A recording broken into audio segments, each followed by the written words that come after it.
You deserved everything you got. This is a union city. That is a Philadelphia tradition. Seize the means of podcasting. Oh God, the boss has crushed us. Let me tell you one thing else. In oldie-timey times, The pleasure of the flesh is in solidarity. we will not have raw dog reality for that one. It's going to be wholly unprofessional. The Scab Buster. What have we become? Keep together strong. Let that be your mantra. Solidarity. Solidarity forever. Hello and welcome to the Labor John podcast. Jesus, Mary, and Joseph. Hello and welcome to the Labor John podcast, where we... You good, Gabe? Yeah. Talk about the working class history of Philadelphia and the surrounding world. And today we're going to learn about... So last time we talked about the March of the Mill Children. Yes, we did. It was this time a great episode. It was jolly. Yeah. Yeah. Lots of fun stuff. Child labor is probably my third favorite topic to talk about. I mean, that's fair. It is certainly fun. It's fun to see children do fun things. It is, yes. But so that happened during the 1903 textile strike in Philadelphia. Okay. And that's going to be the topic today. Oh. We've touched on textile manufacturing in Philly a couple of times. But this was, and really it was a general strike of textile workers in Philly, and that covered a really wide variety of different industries. And so it's worth it to go back a second and look at how all of these different industries developed in Philly. And so what basically I'm saying, we need to discuss what was actually being produced. Okay. You're saying we need a backstory a little bit. Yeah. Okay. So the by the early 1900s, textile manufacturing in Philly was really, really heavily industrialized. And Philly was actually the most prolific textile manufacturing city in the country at the time. I've heard that, yes. So from the Tower of the Bromley Mill in Kensington. What? The Tower of the Bromley? Okay. Which is one of the textile mills over in Kensington. All right. I thought it was like a chapter of a Lord of the Rings book. It was said that you could see more textile mills from that tower than existed in any other city in North America. Huh, okay. Wow. And that's just in Kensington. Oh, Jesus. Yeah. So, and with all of the smog in the air, you're not seeing much farther than Kensington. So what differentiated Philly from a lot of the other kind of textile cities that had popped up was the level of specialization that every company had. So there were no major textile conglomerates in the city. Okay. You had one company that operated a group of factories that all did one specific thing. So they might just be making rugs. They might just be dyeing yarn or making cordage or carpets and stuff like that. Okay. So, but what that ended up meaning in terms of the strike is that you were striking against literally probably a couple hundred different companies. Yeah. At multiple mills across the city. They were also working in everything from jute and coarse fibers for making rope, cordage and rope and stuff like that, all the way up to silk and really fine woolens. And so it was everything from industrial fabric up to really, really fine goods. Oh.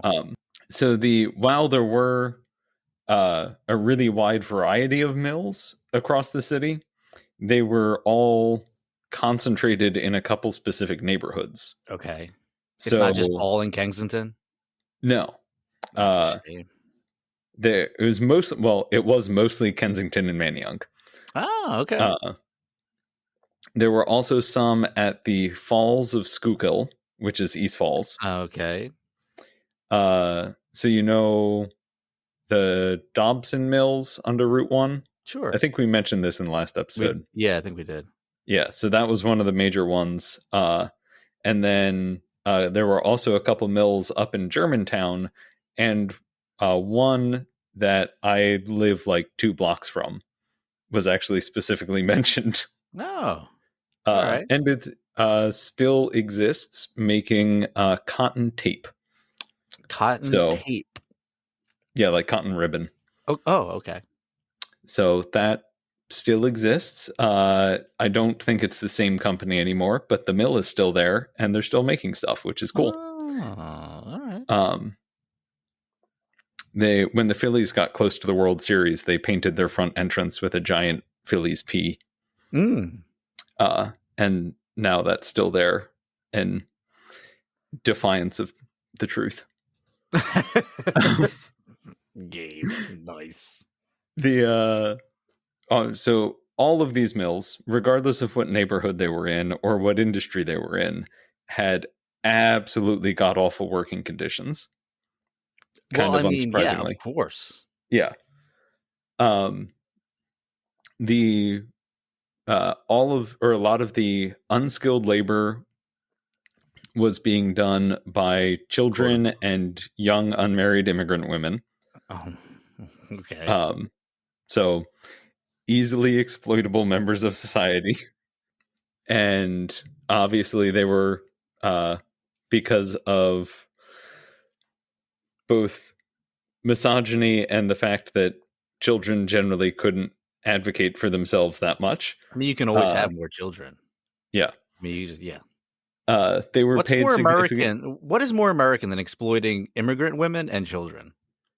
It's true. Very exploiting little. Immigrant children. Oh, Gabe, I like your thinking. Mm-hmm. We should exploit immigrant children. How can we do that on a podcast? I mean, to a certain extent, we do exploit the past trauma of immigrant child workers. I guess we do for content, entertainment. so. I mean, we do it for entertainment. I mean, we do get paid through our Patreon. Which, Gabe, may I stop you for a moment? This is by far the worst Patreon plug I've ever heard. So, child labor. The Patreon exploitation. Yeah. So all of the businesses in Philly, when asked why they were using child labor, basically responded by saying that they were forced to because they had to compete with everyone in New York City and New England who were also using child labor. Yeah, that's a good enough excuse for me, Gabe. So the market just dictated it. Yeah, that's good enough for me. Yeah. I think that's a reasonable explanation. In Philly, you had over 100,000 men, women, and children all working in these textile mills in horrible conditions. And as I just plugged the Utah Phillips quote in here because I like it so much. Do it. So they decided to organize. It wasn't really a decision. It gets rammed down your throat. You can only take so much. Yeah. Yeah. And in 1903, they started that process. So on May 8th, they called a mass meeting of all of the textile workers at the Kensington Labor Lyceum. So at that mass meeting, they voted and decided upon a platform of a 55-hour work week and that they would accept a loss of pay. So right now, they were working usually around 60, sometimes over or sometimes a little bit over 60 hours a week. Yeah, which is a lot. Yeah. And And I think that usually worked out to it'd be like 5 11-hour days, and then Saturday was usually shortened. If I remember correctly, it was Oh. difficult to get Well, the exact time scale. that's But nice of them. yeah. The Capitalism breeds vacations, Gabe. clearly You didn't know that. with your like 26 hours of free time on the weekend. Yeah. So then so they were willing to take a loss of 5 hours pay Okay. if they could go down to a 55-hour week, because basically they wanted the kids to be able to attend some kind of school, even for 5 hours. And then the parents wanted to like be able to maybe be outside a little bit at some point. Outside of the factory? Yeah. Damn, It's okay. a crazy idea. We have to dial back the sarcasm a little bit. We're going a little too hard on this one. A little bit. So on May 12th, the manufacturers, so 4 days later, all of the textile manufacturers held their own mass meeting as to whether or not to accept that demand. Oh, great. And they refused, Yeah. unsurprisingly. By the 14th, textile workers started to... There were murmurings of a general strike happening. It wasn't... No one had really set anything in motion yet. But the manufacturers were confident that they could avoid it because they had... Some of the mills had started to go down to a 56 and a quarter hour week, which was their like weird compromise. Okay. Yeah. That last hour and 15 minutes. Right. They refused to budge on that one. So they figured that like some of the mills would fall down to that, and then they could use that to calm the masses. Then the Beamers and Twisters Union. I could not figure out what Beamers and Twisters are. So really? Oh, God damn it. I have been like half awake for about 2 months right now. Yeah, that is no excuse, Gabe. You cannot drop Beamers and... What is it? Twisters? Beamers and Twisters. You cannot drop Beamers and Twisters into our laps and just walk away. All right. I will, after this episode, I will look that up and record an explanation for you. Yeah, we'll edit it in. Okay, so the Beamers and Twisters issued a statement saying that there's not likely to be a general strike, since I'm sure the bosses will show their kindness and reason and grant us the 55-hour week. So he said that the bosses will show to the whole world that Philadelphia has the most enlightened manufacturing bosses in the nation. Oh, God, help us. Yeah. So I'm split as to whether or not this was like just kind of some weird business unionism, or if he was trying to play everything close to the chest. Yeah. Like, okay. Which I think is the more likely explanation. By May 18th, they had started to agitate for a 55-hour week. It hadn't quite turned into a general strike yet. Okay. The one of the issues that they had all started to face was that different unions within within the Textile Workers United, or United Textile Workers, which are two separate unions. There wasn't clear agreement on what their demands were. Okay. So the jobbing dyers, another one I'm going to add to the list that I need to explain. Jobbing dyers had issued a pay raise to their workers and were refusing any more concessions. That other stuff gets in the way later. My brain is so fucking fried.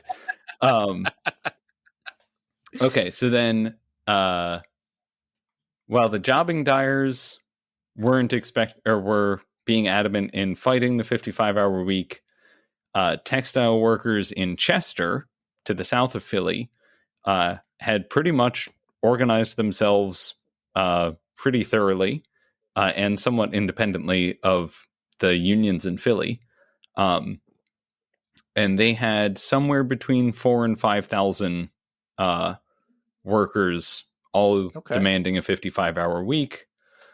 The mill over in Wayne Junction was expected to concede before a strike even happened.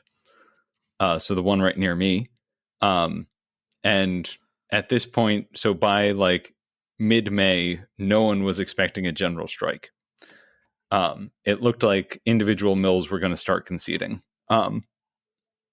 Then they had a general meeting of the unions on May 18th, and they also invited various businesses to attend. So it was a union meeting that bosses were allowed to watch, basically. Okay.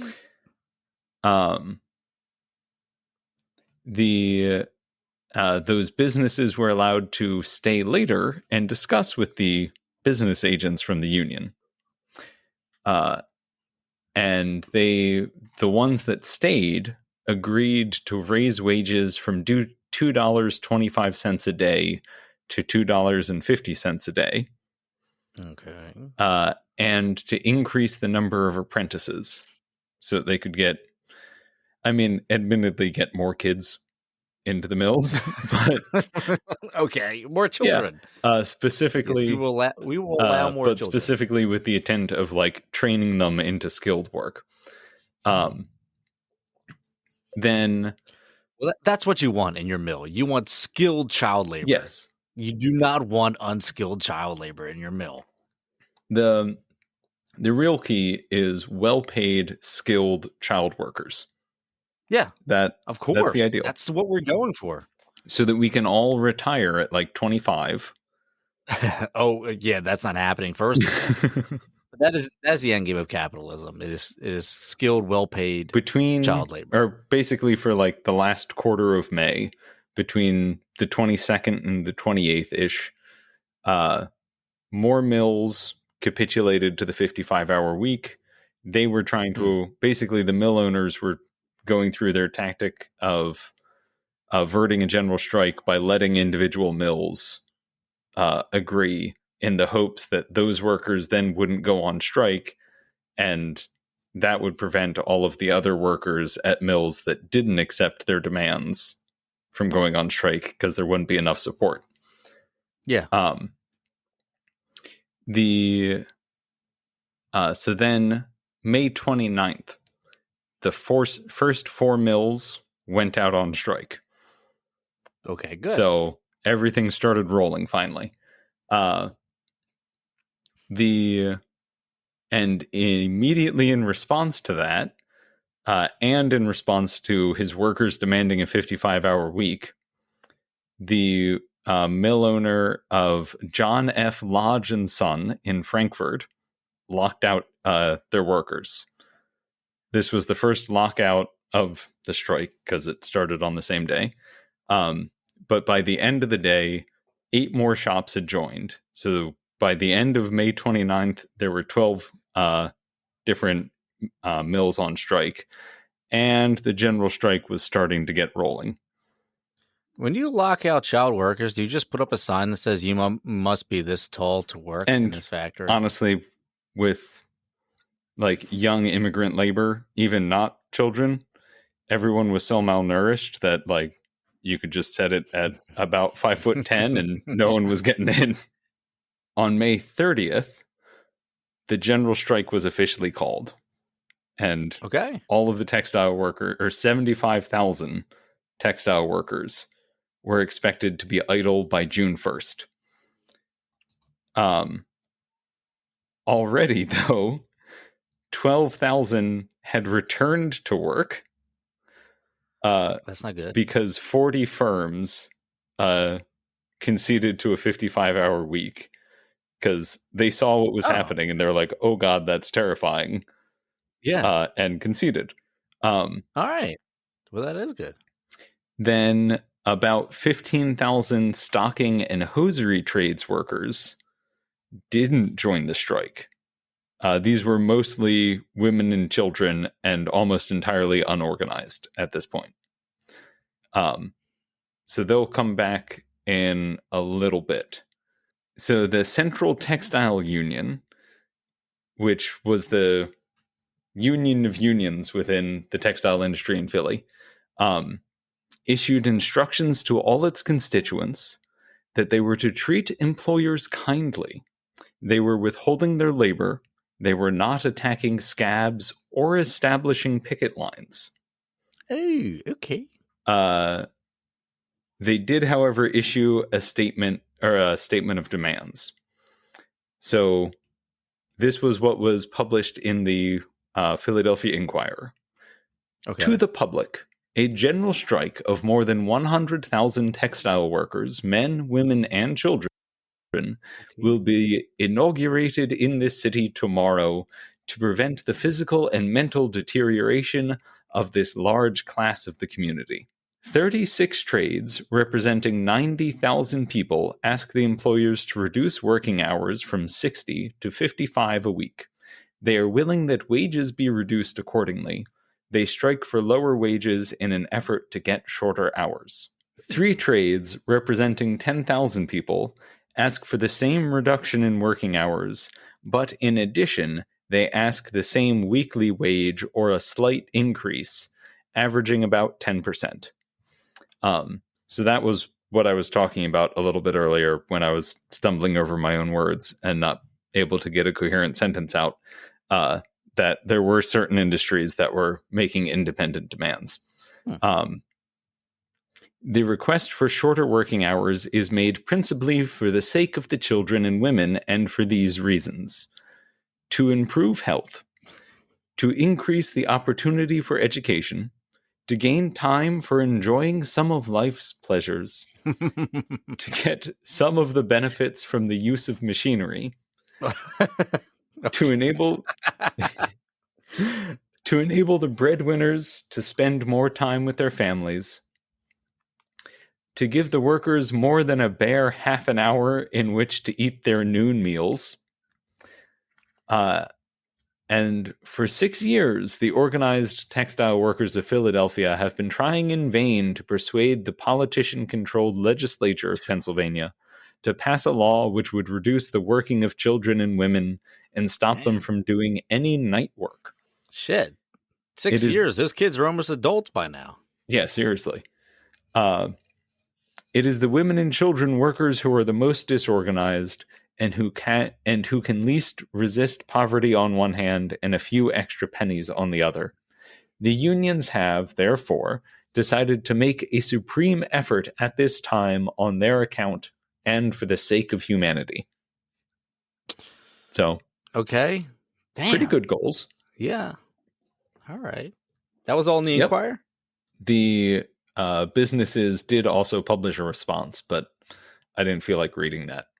Basically, it can be surmised as like, if we give people some level of decency, then we'll just get outcompeted and then everyone will be out of a job. Yeah, if we give them 30 minutes to actually eat lunch, I mean, what will happen to our stock portfolio? Exactly. Won't someone think of the portfolios? Yes. Keep it in the black. Keep it in the black. So now we're at June 1st. And basically almost every mill in the city, except for those that had granted the 55-hour week, was shut down.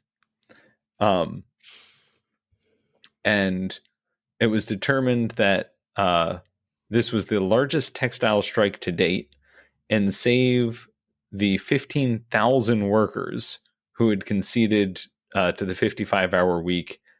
Everyone was out on strike. Okay.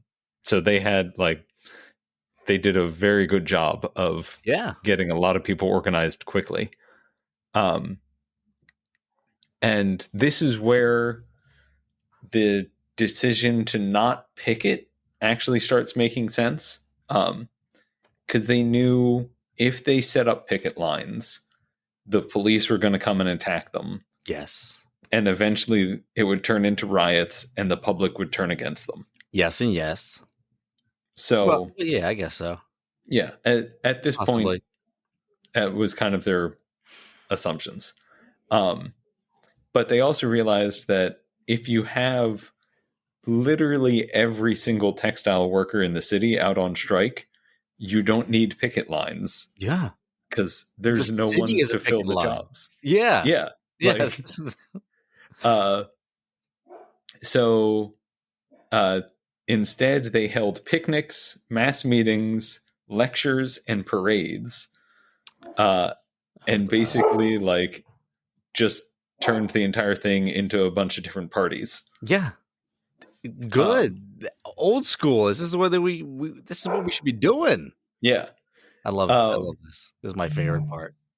Now, there was some scabbing going on, mostly in Fairmount. But that was expected to end after June 1st, where when they had a mass meeting in Fairmount. And so they were expecting that the scabs would get organized, basically. Okay.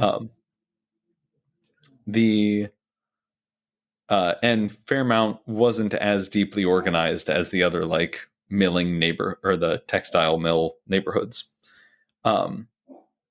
Then shortly after the general strike started, the issue of child labor was brought up. And they're like, we should probably start asking for an end to this a little more explicitly. And this was especially bad in those hosiery mills that weren't as organized, because they were mostly children and young immigrant women who had been both excluded from unions in the past and didn't have any, like, social connections to the unions. So they were less organized. All of the workers in one of the hosiery mills had a mass vote as to whether or not to go on strike.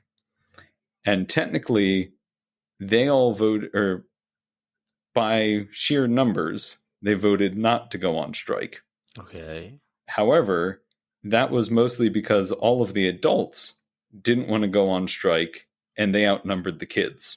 The children responded to this by going on strike. All right. And so all of the children marched out of the hosiery mill, and the adults realized, we literally can't do our jobs without these kids, because the kids would, like, run and grab spools of thread and stuff like that. Yeah.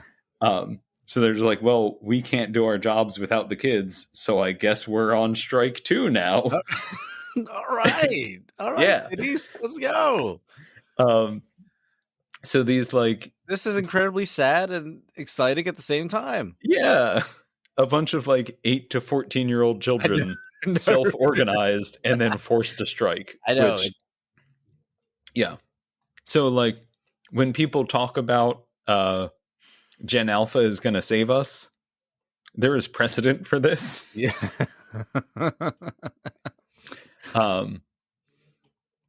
So, basically, after that, the dam broke, so to say, or so to speak. And once that one hosiery mill went on strike, almost all of them self-organized and joined the strike. There was one instance of scabbing specifically that got called out. There were 8 Polish workers that refused to walk out on the picket line. And they faced jeers and insults as they attempted to leave at the end of the workday and feared for their lives, which is fair enough. The police rushed a wagon and a squad of 10 cops to the scene, where they loaded the workers into the truck and took them back to the station for protection. And after the crowd dispersed an hour later, they were allowed to go home. Did you hear about the Polish kamikaze pilot? No. He flew 48 successful missions. That one's for our patron Chad Richards, who requested more Polish jokes. That's for you, Chad.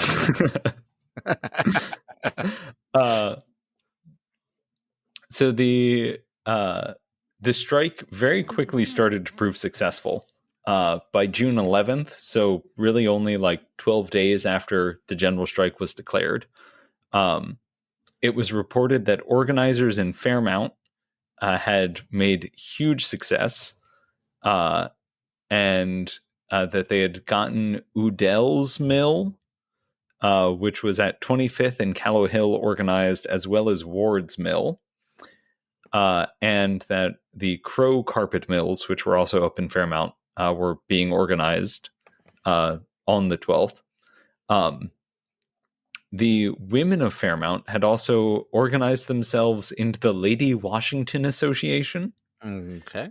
Which was, from what I could tell, because they never really explained it very thoroughly, it looks to have been a kind of mutual aid / women's auxiliary.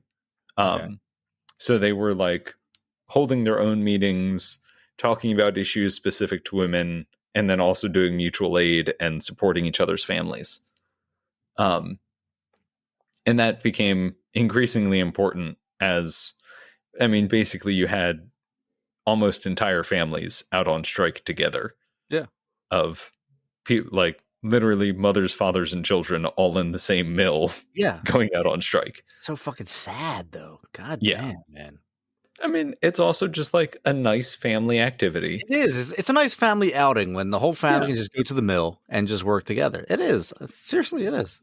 Yeah.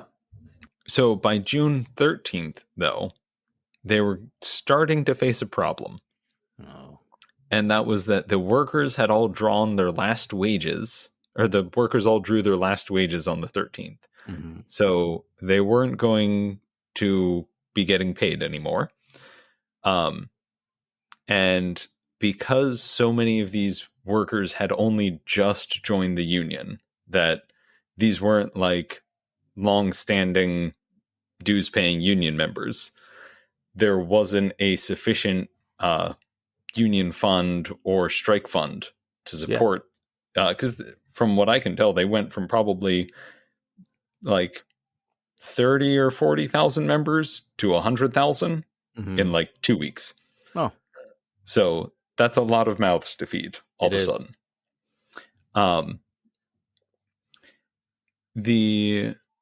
So they had to figure out how to support themselves without any income, and everyone started to get worried that the strikes were going to start breaking down.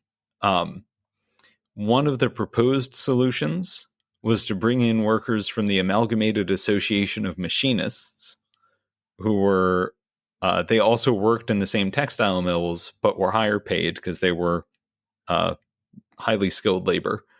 And most of them were also long-paying dues members because it was a more of like a craft union background. So they called a mass meeting for June 13th and called all machinists to join the union and march out of every mill that had not agreed to the 55-hour week. All right. And this meant that even mills that hadn't shut down and were able to find scabs, that they would have to cease operations because the machinists were the only ones that knew how to repair all of the looms and textile equipment. Mm-hmm.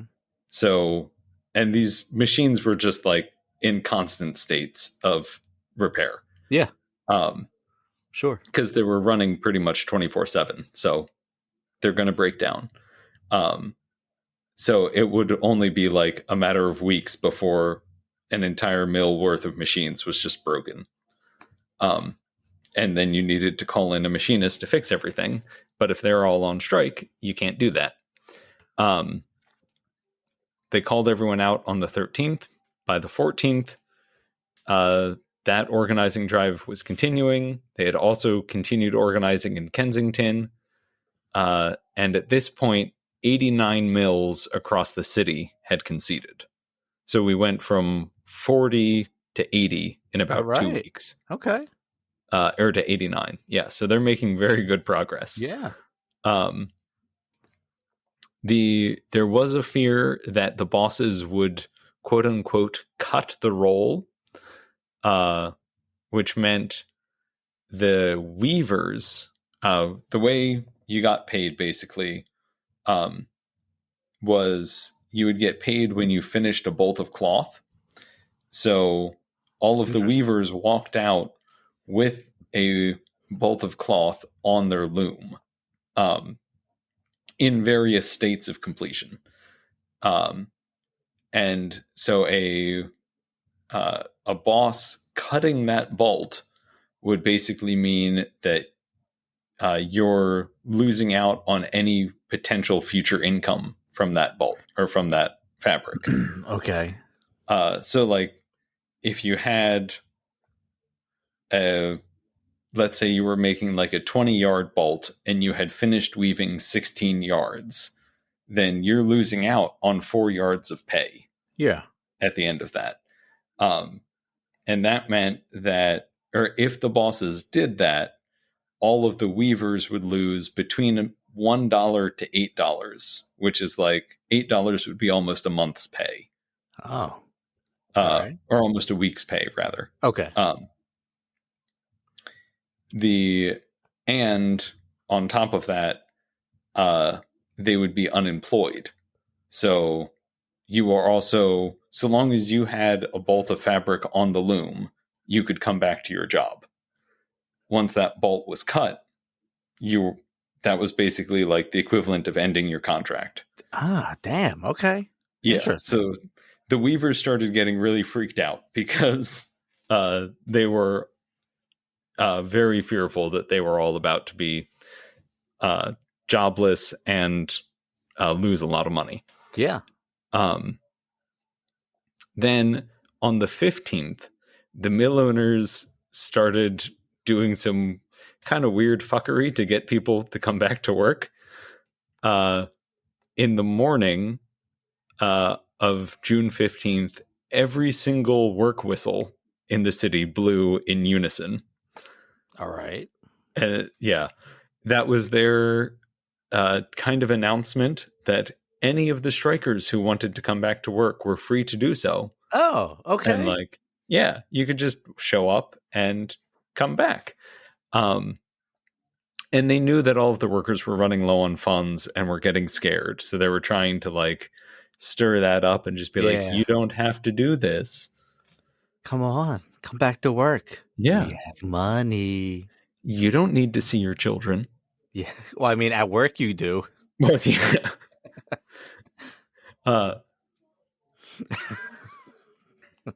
Yeah, this is a drinking episode. How does take your kids to work day work back then?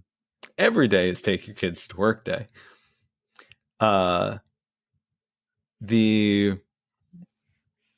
Okay, so they also sent out postcards. All right. Okay. Yep. Novelty postcards. Wish you were here. So they had sent out postcards explaining what the whistle sound meant. Oh God. Yeah, it like, I don't know if this was the mill owners themselves coming up with this or if they hired a consultant. Yeah, it is. Yeah, like this has a consulting agency written all over it.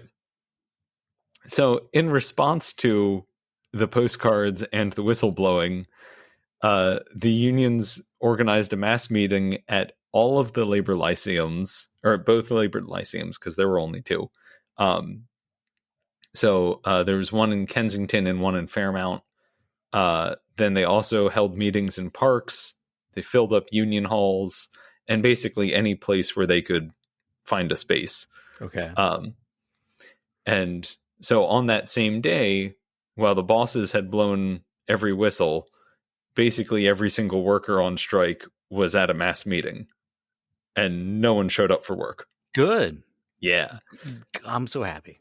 Yes. The workers at the Alexander Crown carpet mill at 21st and Noble Street joined the strike because the bosses refused to concede to their demand of 55 hours and a 10% raise. So we're starting to see workers recognizing that, one, they're winning, and two, you can demand more.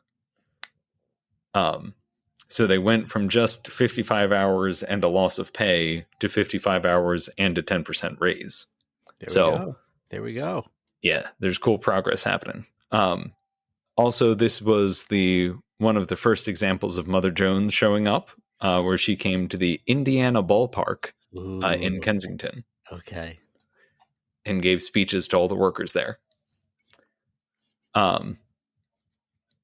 The more and more mills kept agreeing to the demands, and Mother Jones did her normal thing of showing up literally everywhere. Just being a bad bitch. Yeah, baby. Workers also started to find ways to support themselves because there just wasn't enough money in the strike fund, and even with the machinists coming in, they had to feed 100,000 people. That's going to be expensive.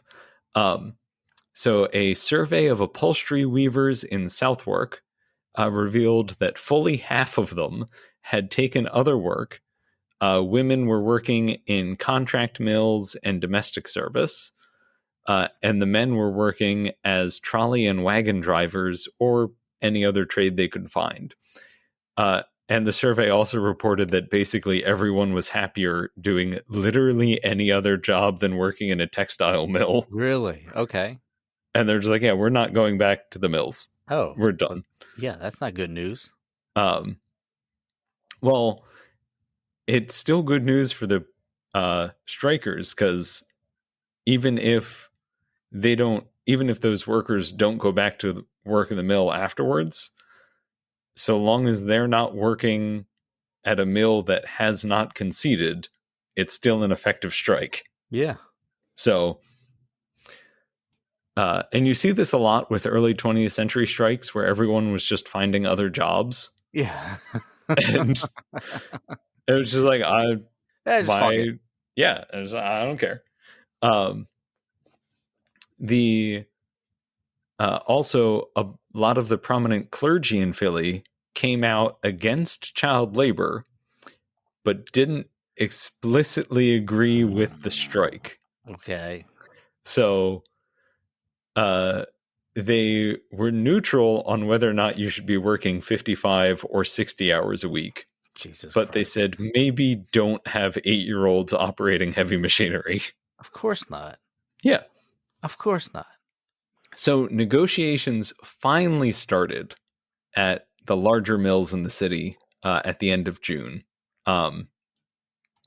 The Brussels carpet mills, which was one of the larger ones, responded to the 55-hour week demand with a 58 3/4 hour week. What is with these 3/4 bullshit Harry Potter goddamn train station shit?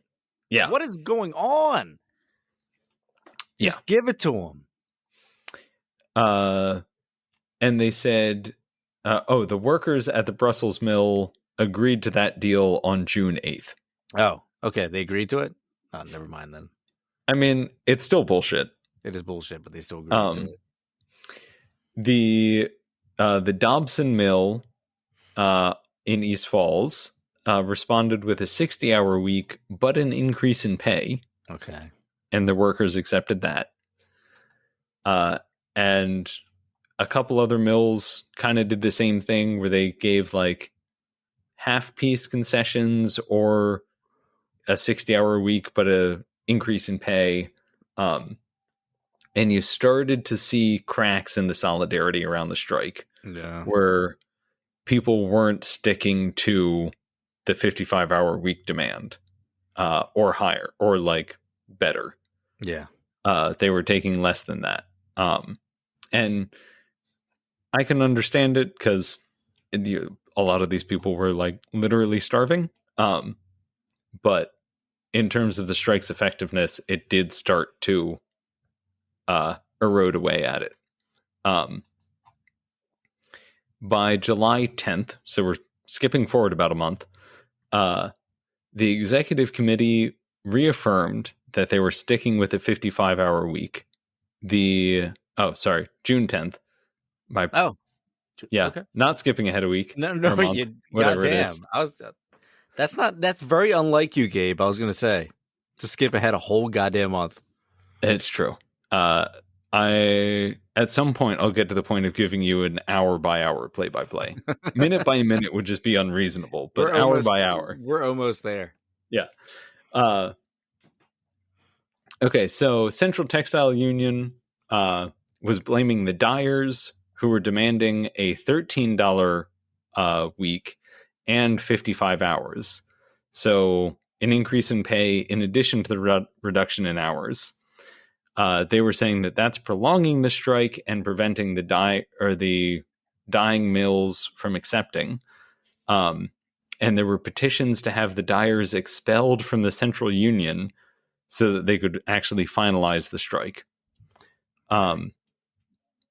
By the 12th, there was still no end in sight.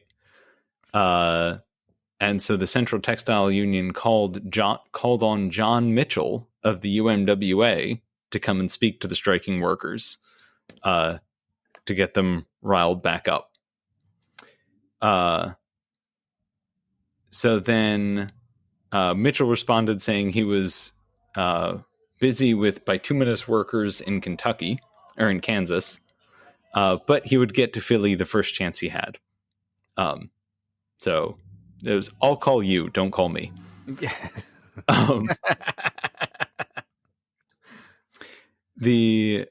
But in good news, by the 14th, solidarity among the manufacturers started to wane.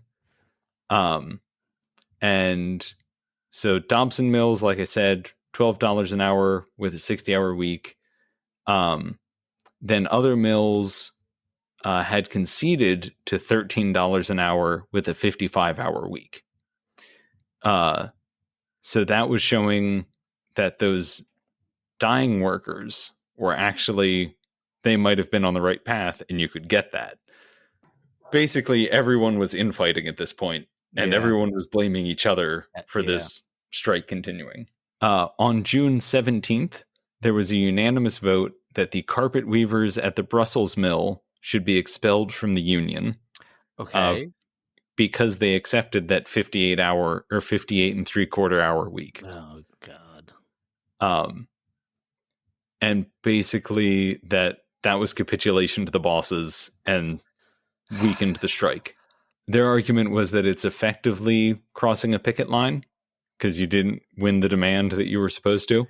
I guess so, but yeah. I mean, what can you do? Yeah.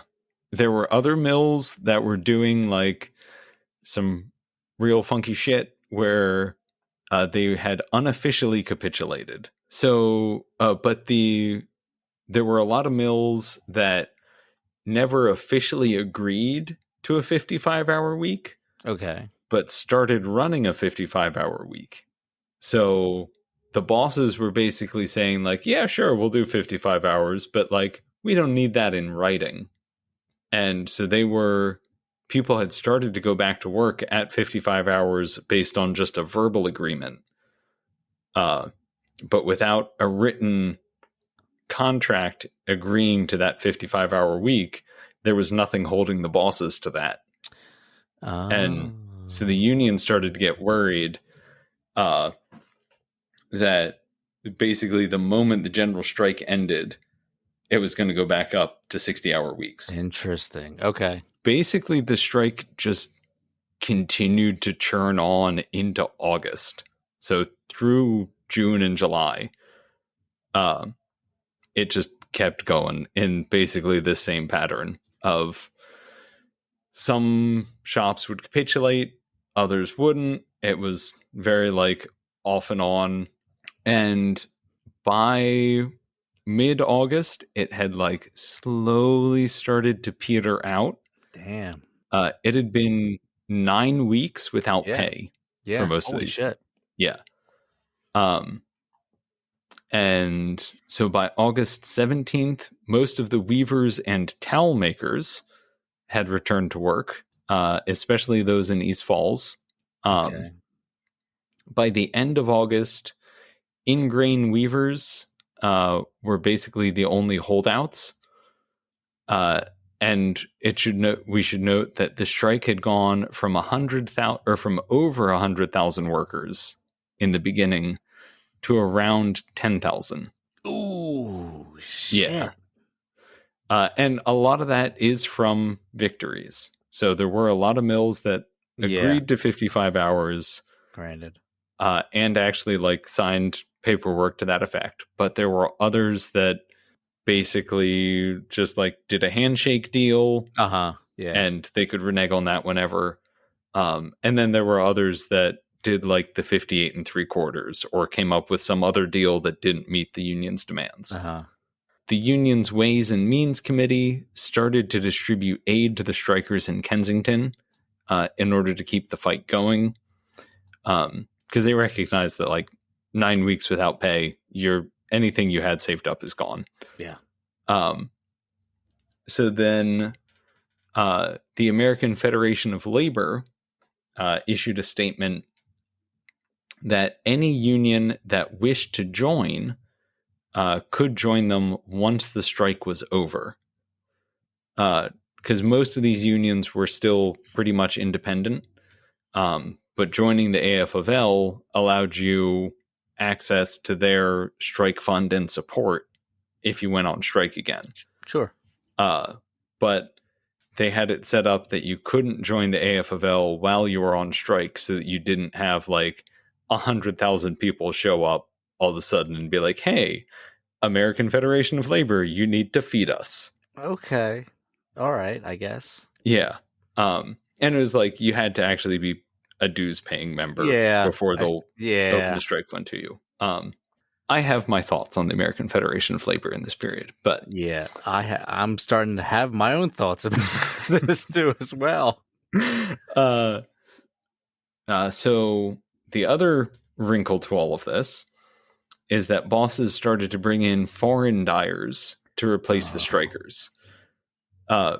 Basically because they literally could not find workers in the US to do this work. Because either you were in Massachusetts or New York and also a unionized textile worker and you weren't going to cross this picket line, or you didn't have the skills necessary to work in an American dye shop. Yeah. So they brought in foreign dyers, and that did actually lead to a couple riots at the Kedward Dye Works. Okay. But that almost immediately stopped because they ramped up police presence there. The foreign workers were ferried into the factory every night by police trucks, and mounted police patrolled the area the whole time as well. So by the end of September, though, they had stopped the mounted patrols because they basically deemed that it wasn't necessary. Mm-hmm. Then by October 4th, only the dyers were left on strike, or were still on strike. Everyone else had returned to work. They tried to reach out to the Italian workers who had been brought in to replace them, but it doesn't look like that amounted to much. I didn't find any evidence of them getting organized. And basically by the middle of October, the strike had completely fallen apart. So May 29th to like October 10th, probably. I couldn't find a hard date as to when it officially ended, but it just kind of petered out. I mean, that's a long strike, though. It is a long strike. Especially when you're already living hand to mouth. Like, yeah, none of these people had savings. Yeah. But they did have a limited amount of success in terms of gaining the 55-hour week for a lot of workers. But there wasn't. It's kind of an example of them moving quicker than they were able to organize, if that makes sense. Like, they they got a lot of people out on strike, but then didn't have the infrastructure there to sustain that. Yeah. But like they had a lot of wins. Yeah, they did. And I can definitely sympathize with them having issues with infrastructure, considering they went from like, I think around 20 or 30,000 or people in the union to like over 100,000. Yeah, I mean, holy shit. Literally a matter of days. Yeah, right. I would have no fucking clue how to handle that situation. Yeah, it's like, oh shit, where'd you come from? Yeah. Oh God. That's a damn fair issue to face there. But it was just kind of fascinating to see how, well, what neighborhoods were specifically textile mills. Oh yeah, sure. Of like Fairmount, Kensington, Manayunk, and East Falls, everyone was working in textile mills. Yeah. And we don't really think about like how, like today, I mean, Philly is very much a city of neighborhoods, but it is. We don't think about the industries that shaped all of them anymore. Yeah, because it's not like that anymore. So no. And like every neighborhood, like every block, basically, everyone probably worked at the same mill. Yeah, but I mean, if you talk to the old timers, I mean, my family, my mother's side of the family grew up in Manayunk and all that. If you still talk to the old timers who grew up around then, you can tell who worked in what mills, even just like one or two generations from us, Yeah. Yeah, none of this is that old. So the history is still there, and it's still able to be tapped. Yeah. And like half of these textile mills are now like luxury condos and lofts. Yeah, it is. Yeah. They very much are. Yeah. Especially in Manayunk. They're very floodable. Oh, yeah. Very floodable apartment buildings now and condos.